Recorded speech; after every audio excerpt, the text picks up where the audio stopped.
यह एपिसोड कहानी की उस शुरुआत समय उस से क्षण से होती है जब माँ को पता चलता है कि बेटे ने तय की गई लड़की से अपना रिश्ता तोड़ दिया है। वह हैरान रह जाती हैं और तभी बेटा उनसे कहता है कि वह यही बात बताने आया था, लेकिन उसकी बात सुनी नहीं गई। वह उन्हें पूरी सच्चाई बताता है कि तय की गई लड़की ने उस पर झूठा भूत प्रेत का ड्रामा किया था, जबकि असल में वह केवल उसे मैनिपुलेट करने की कोशिश कर रही थी।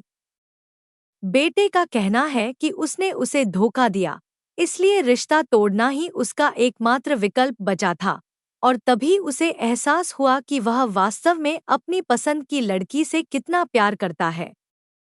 वह माँ से भावुक होकर कहता है कि वह केवल उसी लड़की के साथ खुश रह सकता है। वह वही है जो उसकी जिंदगी को पूरा करती है, और उससे दूर होने पर उसे अंधेरा दिखाई देता है। माँ इस बात पर नाराज होती है कि उसने पहले कुछ क्यों नहीं बताया, और यह भी कि बिना सोचे समझे रिश्ता तोड़ने से उनके परिवार और दूसरी लड़की के परिवार की बदनामी होगी, क्योंकि रिश्ता परिवार के बड़े सदस्यों ने तय किया था। बेटा उन्हें भरोसा दिलाता है कि बदनामी नहीं होगी, क्योंकि दूसरी लड़की ने खुद अपनी गलती मानी है और वह सबके सामने यह रिश्ता खत्म करेगी। वह माँ से कहता है कि वह किसी लड़की का अनादर नहीं कर सकता और अपनी जिंदगी की सबसे बड़ी खुशी अपनी पसंद की लड़की माँ से मांग रहा है, क्योंकि उसके बिना जीना उसके लिए संभव नहीं है। माँ अपनी उलझन में उसे वहां से ले जाती हैं, जबकि उनकी पसंद की लड़की पीछे अकेली रह जाती है। तभी उसकी माँ वहां आ जाती है और लड़की घबरा जाती है कि शायद उसका राज खुल गया है और उसे डांट पड़ेगी, लेकिन उल्टा उसकी माँ खुशी से भगवान का धन्यवाद करने लगती है कि उसकी बेटी को एक अच्छा और अमीर लड़का मिला है। वह लड़की को छेड़ते हुए कहती है कि उसने तो बड़ा समझदार दांव खेला है और अब उनके अच्छे दिन शुरू होने वाले हैं। वे झुग्गी छोड़कर बंगले में रहने लगेंगे। लड़की उसे रोकते हुए कहती है कि यह इतना आसान नहीं है, क्योंकि लड़के की शादी तय हो चुकी है, लेकिन उसकी माँ उसे समझाती है कि जब बेटे का प्यार इतना गहरा है, तो वही उससे शादी करेगा। दूसरी ओर तय की गई लड़की रो रही होती है और अपने परिवार को बताती है कि उसकी पोल खुल चुकी है। उसने ही नाटक किया था और अब लड़का उससे शादी नहीं करेगा, बल्कि उसने उसे खुद यह रिश्ता खत्म करने को कहा है।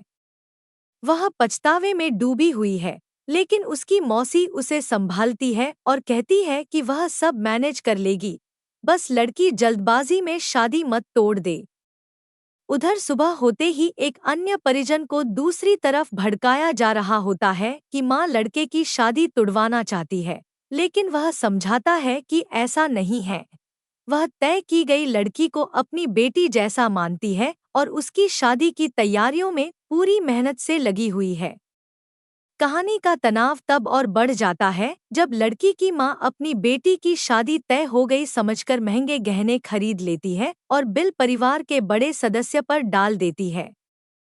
जब वह यह सच जानता है तो क्रोधित होकर घर आकर सबको बताता है कि किस तरह उस महिला ने गहनों का बिल उसके नाम पर डाल दिया और दावा किया कि उसकी बेटी की शादी उनके घर में होने वाली है। वह गुस्से में कहता है कि उनके जैसे लोगों से किसी भी तरह का रिश्ता नहीं जोड़ा जाएगा। माँ यह सब सुनकर और उलझ जाती हैं और सोचती है कि शायद लड़की की माँ को भी दोनों के रिश्ते का पता चल गया है। तभी वह बेटे के पास जाती है, जो उदास बैठा होता है। बेटा माँ के स्पर्श से भावुक हो जाता है और कहता है कि उसे सबसे ज्यादा खुशी अब इस बात की है कि माँ ने उसका गाल सहलाया। माँ उससे पूछती है कि क्या उसे चिंता नहीं है कि तय की गई लड़की अभी तक रिश्ता खत्म करने नहीं आई।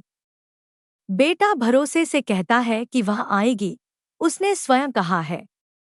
माँ स्वीकार करती है कि लड़की अच्छी है, उन्हें भी पहले से पसंद थी, लेकिन अचानक बेटे के दिल में बदलाव आने से उनका मन बेचैन हो गया है।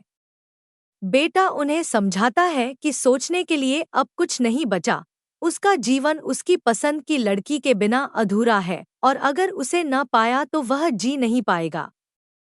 माँ उसे डांटते हुए कहती है कि मरने की बातें नहीं करनी चाहिए, लेकिन बेटा कहता है कि सच्चे प्यार में यही भाव आते हैं और वह समझता है कि प्यार के बिना की शादी केवल समझौता होती है।